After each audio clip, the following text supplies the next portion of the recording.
Do this and you'll be welcome anywhere. That's the name of a chapter in the book, How to Win Friends and Influence People.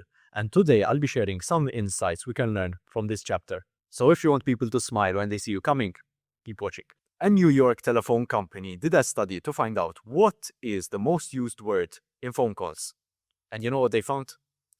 In 500 phone calls, the word I was used 3,900 times, an average of 7.8 times per phone call.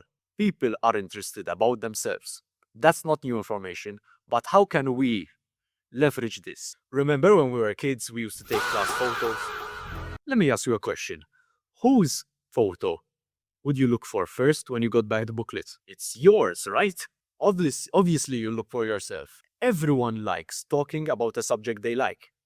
Now, if you get people to talk about themselves, they'll love you for it because you have an interest in something they like, which is themselves.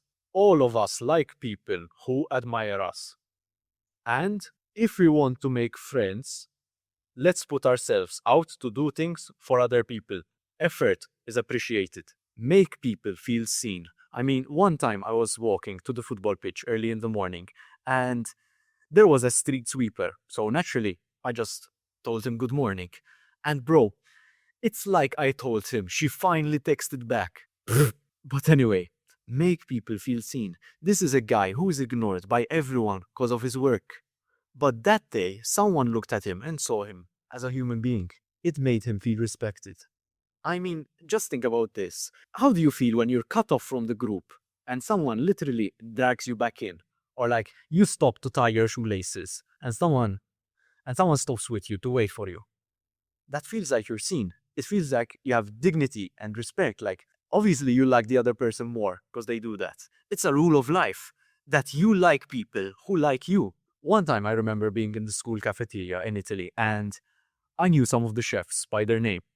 And I specifically remember a guy named Francesco and another chef named Maria. And they treated me so well because I treated them with respect. I mean, they'd literally give me a double portion if I asked for it. I remember one time I asked for double chicken and the guy behind me said the same, like he asked for 2 servings of chicken. They gave me the double and they didn't let him. It's just respect. Respect is reciprocal. But anyway, I remember one time this chef, Maria, told me that my friend would be perfect for her daughter. I mean, kinda random, but okay. Another time, I was having a conversation with this girl and I mumbled upon my words like I do because I hurry up sometimes. When I mumbled on my words, when I stuttered, I expected her to butt in because everyone does. But no, I was so shocked when she was just staring at me, waiting for me to actually finish my story. She listened like she was interested, and that made me respect her infinitely more. It was the first time meeting this girl. But I I still think about her so highly just because of that. Just because she didn't. Ju- just because of the. Calm the fuck down, bro. Bro, this excites me so much. Pause.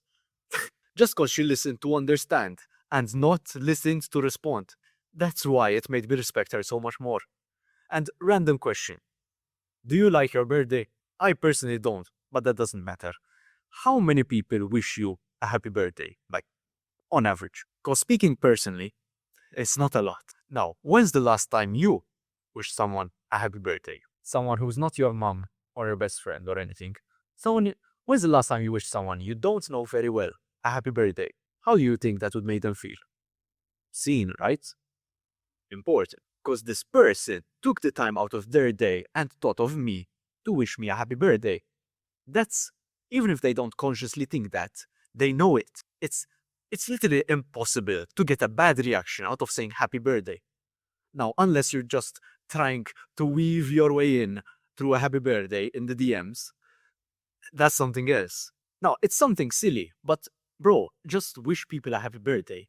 Send them a message or a fucking carrier pigeon.